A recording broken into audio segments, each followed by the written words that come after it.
आइए अब हम लोग भक्ति मार्ग का 17वां भाग श्रवण करें। जय श्री राधे, जय श्री कृष्ण। तो भक्ति मार्ग का पर चलने का, भक्ति मार्ग को प्रशस्त करने का, जब तक हम संत पर, गुरु पर और माता पिता और भगवान पर विश्वास नहीं करेंगे, तब तक हम भक्ति प्राप्ति का मार्ग प्रशस्त नहीं कर सकते हैं, क्योंकि ये सब सुहृद है। संत अकारण करुणा कर देते हैं और जीव जो भटक रहा है इस सांसारिक विषय भोग के प्राप्ति में अपने आप को जो गंवा रहा है, इससे उबारने का मार्ग है संत। संत के द्वारा उनके वचनों को विश्वास करने के बाद परमात्मा और उनको सही मार्ग दिखलाते हैं और अपना लेते हैं। जब संत के मार्ग पर चलने पर, संत पर विश्वास कर और माता पिता पर भी विश्वास करना आवश्यकता है, क्योंकि ऐसा हो ही नहीं सकता। जिस तरह भगवान जीव पर कृपा करते रहते हैं, किसी भी हाल में लगता है जो हमको बुरा कर रहे हैं परमात्मा, लेकिन कभी नहीं, परमात्मा के इतिहास में कहीं बुरा लिखा हुआ है ही नहीं। भगवान किसी को बुरा नहीं करते, सबको अच्छे के लिए ही कुछ ताड़ना करते हैं, जिससे उनको अच्छाई ही मिले। जैसे माता पिता कभी भी अपने बच्चों को लिए बुरा सोच ही नहीं सकता, कल्पना भी नहीं करता। उसको अगर कोई उसके माता पिता के द्वारा अगर कुछ दुख प्राप्ति मालूम दे रहा है, जब हमको दुख मिल रहा है, तो उसमें भी माता पिता का अनुकंपा ही है। वह सही मार्ग पर लाने के लिए और सच्चा मार्ग पर चलकर सच्चा रास्ता पकड़ने के लिए, जो अनेक दुर्गुणों से भरा हुआ रास्ता पर चलने लगते हैं, ऐसे बच्चों के लिए वो सही मार्ग कैसे पकड़ेगा, इसी चिंता में, उसको खुश कैसे रहेगा, इसी चिंता में लगे हुए रहते हैं। लेकिन वो लोग इस चीज़ को नहीं जान पाते हैं। जैसे परमात्मा कृपा करते हैं और गलत मार्ग पर चलते हैं तो उसको बचाव के लिए उनको थोड़ा कष्ट मिलता है, तो इसको समझ नहीं पाते हैं। भगवान कृपा करते हैं और इसी तरह संत भी कृपा करते हैं। संत हठात कृपा करते हैं। जो सही में सच्चा संत होते हैं, वह दूसरों को अच्छाई के लिए ही कार्य करते रहते हैं। एक कथा है रामायण का, जब भगवान राम वनगमन को गए तो पंचवटी में माता जानकी बैठी हुई थी और भगवान उन्हें पुष्प से श्रृंगार कर रहे थे। पुष्प के माला बनाकर, पुष्प के गुच्छा बनाकर, और माता जानकी को उनके सजा रहे थे। कान में फूल का, माने पूरे कहाँ पर पहुँची, बाली, हर तरह का पुष्प के बना कर माँ जानकी को सजा रहे थे। उसी समय इंद्रपुत्र जयंता वो विचरण कर रहा था। वो काग के रूप में था, काग के रूप पकड़ कर, जब काग का रूप पकड़ने के बाद उसका बुद्धि भी काग के तरह ही हो जाता है। कोई भी, हम लोग भी आज देखते हैं, और संसारिक छल कपट में लगा हुआ जीव, उसका रूप काला हो जाता है। देखने में गोरा ही क्यों न हो, इसके अंदर कला भरा हुआ रहता है। जो त्रिकमबाजी करता है, छल कपट करता है, और जो दूसरे पर शंका करता है, जो सही मार्ग को नहीं जाकर गलत मार्ग को पहचान कर उसी पर चलना चाहता है, आज जयंता को यही दशा है। वो काग के रूप में विचरण करने के लिए निकला, तो उसका बुद्धि भी काग का हो गया। और यहाँ पर शंका हो गया जो क्या यही भगवान हो सकता है, यही हो सकते हैं जो अपने पत्नी को श्रृंगार कर रहे हैं।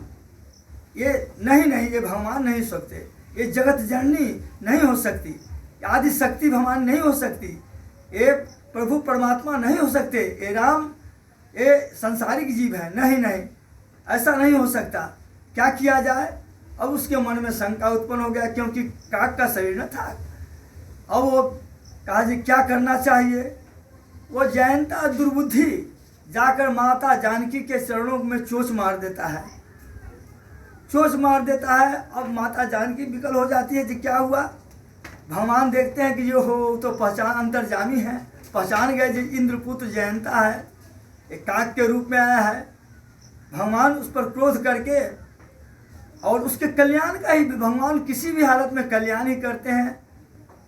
वो एक तिनका उठाकर उसको बाण के रूप में छोड़ दिया जयंता के ऊपर। जयंता देखा जो हो वह तिनका ऐसा बाण जो है से जयंता की तरफ दौड़ चला। अब जयंता विकल हो गया, वो अब हम नहीं बच सकते, हम गलत मार्ग पर चले आए। और काग जो है वह भागने लगा। जयंता भागते भागते सबसे प्रथम अपने पिता इंद्र के पास पहुंचा। कहा क्या हुआ, एकदम व्याकुल हो जयंता इंद्र के पास पहुंचता है और कहता है पिताजी मुझे बचाइए, क्या हुआ बताओ। तो ऐसे ऐसे वन में भगवान राम थे, माता जानकी, मैंने उसको समझ नहीं पाया, उनके लीलाओं को नहीं समझ पाया और उनके हम पग में चरण से प्रहार कर दिया। अब कहे जे अब इंद्र कहते हैं जी नहीं भागो भागो यहाँ से, मेरा इंद्रासन पूरा समाप्त हो जाएगा, इंद्रराज समाप्त हो जाएगा, तुम यहाँ रहोगे तो तुम भगवान के अपराधी हो, माता जनक जननी को अपराधी हो, यहाँ से भागो भागो, तुम्हारा रक्षा कोई नहीं कर सकता, भागो। एवं प्रकार से जयंता भागते हुए ब्रह्मा जी के पास गया। ब्रह्मा जी भी वहाँ ठहरने के लिए नहीं, वहाँ भागा दिए, भागो यहाँ से, मेरा ब्रह्मांड नाश हो जाएगा, तुम्हें रक्षा मैं नहीं कर सकता। शिव के पास गए जयंता, वहाँ भी शिव ने भोला बाबा कहे नहीं तुम भागो भागो यहाँ से, मेरा शिव लोग समाप्त हो जाएगा उनके बाण से, तुम भागो, तुम बच नहीं सकते, तुमने बहुत बड़ा अनर्थ किया है। जयंता व्याकुल हो गया, भागने लगा, कहीं ठौर नहीं मिला। लेकिन उसी समय नारद जी भ्रमण कर रहे थे। वो तो हठात संत घूमते रहते हैं, ये कौन भटका हुआ जीव है, उसको सही मार्ग पर कैसे लाया जा सकते, इसी विचार में संत लगे हुए रहते हैं। या नारद जी देखे जब यह जयंता विकल होकर के भाग रहे हैं, तो नारद जी को दया लग गया। क्या कहते हैं तुलसी बाबा, नारद देखा विकल जयंता, दया लागी कोमल चित संता। नारद जी ने देखा कि जयंता विकल होकर के बेचैन है, भाग रहा है, तो नारद जी को दया लग गया, क्योंकि संत का हृदय द्रवित होता है, वो दया से भरा हुआ होता है। वही सच्चा संत हैं जो किसी जीव पर दया के दृष्टि रखते हैं, उसके कल्याण के लिए, उनके हितार्थ के लिए सदा काम करते रहते हैं। इनको दया लग गया और कहा सुनो जयंत सुनो, यहाँ सुनो। जयंत कहा नहीं बाबा, मुझे क्यों पुकार रहे हैं, अब हम नहीं बच सकते, हमको अब जाने दीजिए। अरे सुनो तो, हम तुमको सही मार्ग बताने के लिए तो बुला रहे हैं, आज तो जाओ, मैं तुम्हें सही मार्ग दूंगा, सही होगा। जैसे डूबते हुए की तिनका सहारा, तपते हुए जो गर्मी में धूप में तपते हुए को जिस तरह से वृक्ष में सहारा मिल जाता है, जैसे प्यास से बेचैन आदमी को जल मिल जाए, उस तरह तो वह बहुत खुश आनंद होता है जल पीकर। इसी तरह जब जयंता सुना जे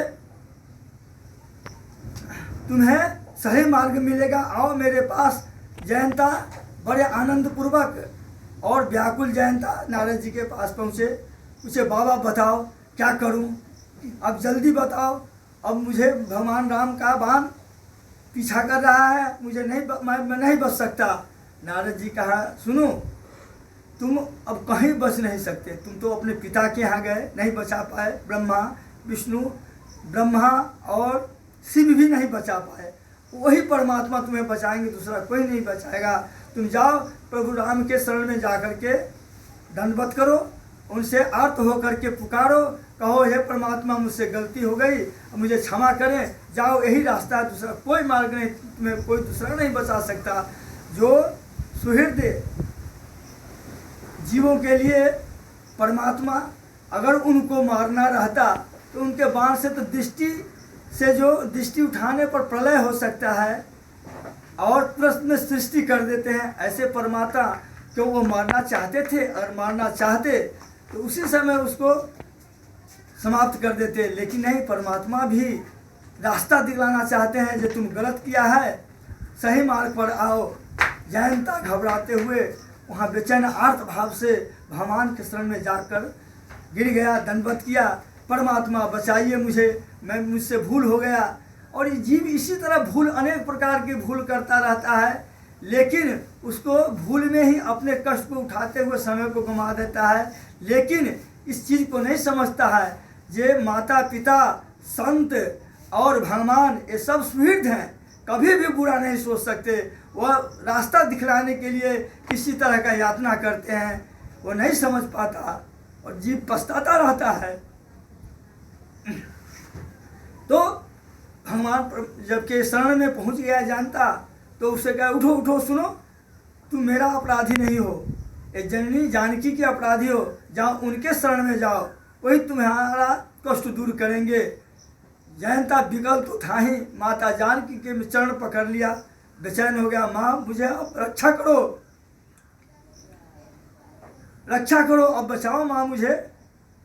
तो माता जानकी कहे ठीक है, सुनो तुमने तो अपराध किया है, लेकिन अब भगवान की बाण से बचने का तो उपाय दूसरा कोई नहीं है, अगर तो मैं क्षमा करता हूँ, लेकिन एक नयन करी तदा भवानी, उसको एक नयन कर दिया, जो दुदृष्टि है कुदृष्टि है उसको एक दृष्टि बना दिए माता जानकी, और कहो एक दृष्टि बन अपना लो, दुराव नहीं रखो मन में, किसी को कष्ट देना नहीं चाहो, एक दृष्टि और एक मतलब और है उसका, एक नयन करी तजा भवानी।